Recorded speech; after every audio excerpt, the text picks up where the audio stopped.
Philippines was colonized by the Spanish in the 16th century. The islands were later succeeded to the United States during the Spanish-American War. Various historical events have shaped the society and heritage in the Philippines, including colonialism and the U.S.-Philippines War. The Philippines gained independence from Japan on July 4, 1946. During the 1970s and into the 1980s, the Philippines was in a state of martial law under President Ferdinand Marcos. In 1986, the People Power Revolution elected Marcos and the Philippines transitioned into a presidential constituted republic. The Philippine society is an amalgamation of the different countries that once governed its many islands. English and Tagalog or Filipino are the official languages of the nation. Majority, 82.9% of Filipinos identified Catholicism as their religion. The Philippines population is expected to increase by over 35% over the last 2 decades. The older adult population, or 60 years and older, expected to overtake those aged 0 to 14 years old by 2065. Life expectancy of Filipinos is 57.4 years for males and 63.2 years for females. According to this research, the life expectancy of Filipino people in 2065, 57.4 years for males and 63.2 years for females. The Philippines was a member of the United Nations Millennium Declaration. Outcomes improved for infant mortality, malaria disease distribution, and education for females. The country also achieved some subcomponents of the 8K goal indicators established by both the country and the UN. However, issues with poverty and death from communicable disease such as tuberculosis remain as a concern in the Philippines.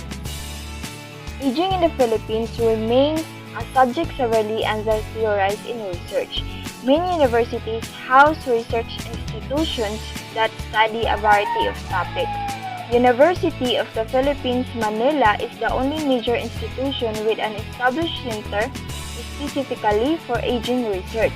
Research focuses on perception of aging, quality of time, and older adults in the workforce.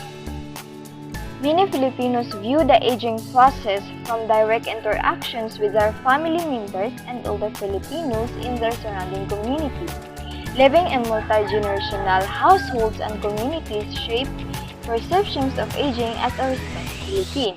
There is a general positive outlook that aging is a period of increased productivity and promising experience. Filipino elders' perceptions of aging are derived from the unique life experience and social unit that encompasses their lives. These experiences, either negative or positive, form their views on aging and outlook on life.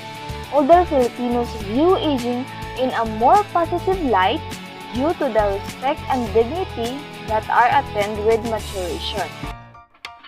Older Filipinos in the Philippines generally report positive health, community participation, and financial security.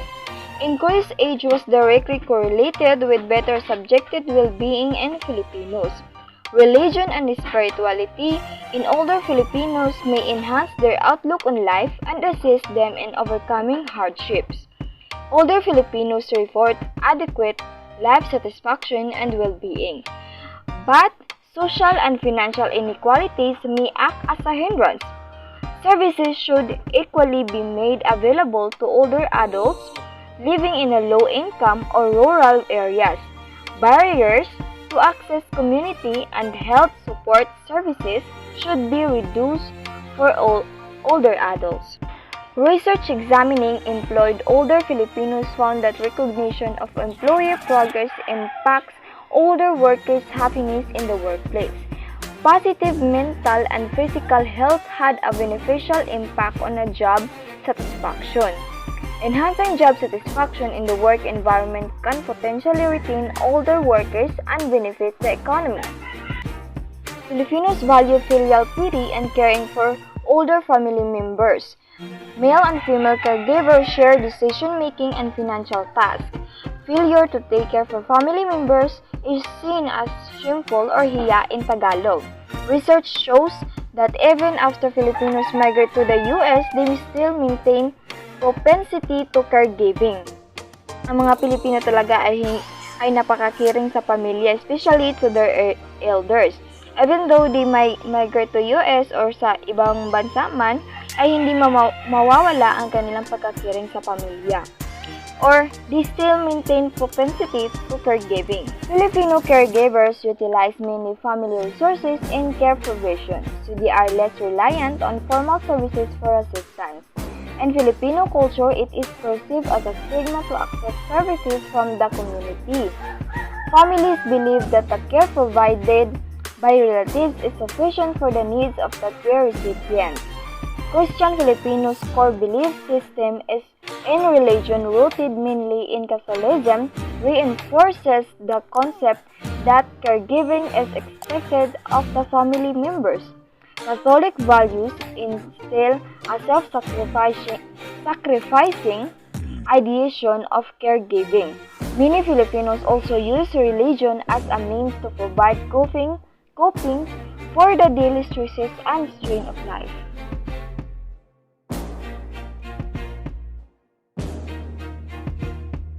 A major area of policy focus for older Filipinos in social welfare. Almost a quarter of Filipinos living in poverty are older adults who do not have the financial means necessary to sustain an adequate quality of life. Older Filipinos may have to sacrifice their financial assets to care for younger family members. Access to health care service can help improve the quality of life for older Filipinos. The 2010 Expanded Senior Citizens Act provides health service benefit to older people, such as discounted pharmaceuticals and vaccinations. However, the availability of these resources depends on the health services providers. Ang matatanda nating kapwa Pinoy ay sinasakripisyo nila ang kanilang financial assets para lang maalagaan ang kanilang pamilya. Ang healthcare service ay nagpapa-improve ng buhay ng matatandang Pilipino, Filipinos who may have a health conditions. Working-age Filipinos must often remain in the workforce longer to financially support younger dependents. By working longer, older Filipinos can support their dependents and possibly invest in savings for retirement. It is important that institution promotes policies that acknowledge the unique needs of older workers. Older workers are often at a greater disadvantage than younger workers because they are less likely to obtain an adequate education and attain salaried positions in the workforce. Offering training programs to enhance worker education and skills may also older Filipino workers to qualify for better positions with high pay levels. Policy caregiving. A lack of institutional care in the Philippines means that older Filipinos are often cared by family members at home. Caregiving is expected of Filipino families, but those who are of lower socioeconomic status may be financially strained. Policy should address the demands of Filipino informal caregivers by offering paid family leave or even payments. Emerging issues. The Philippine government must recognize the national policies for older Filipinos, like the Senior Welfare Act, must be modified to address the unique demands of its aging citizens. Disparities in access to services must be addressed to improve the well-being of older adults. Philippine researchers must revitalize gerontology's research by incorporating larger, more diverse samples. Population-based studies can be advantageous in recruiting a heterogeneous sample of older Filipinos. Researchers can also incorporate theoretical models to act as a guiding framework for their studies. Good day everyone, my name is Alexandra Delphine from Group 4 and the reporter of the Aging in the Philippines. Thank you for watching.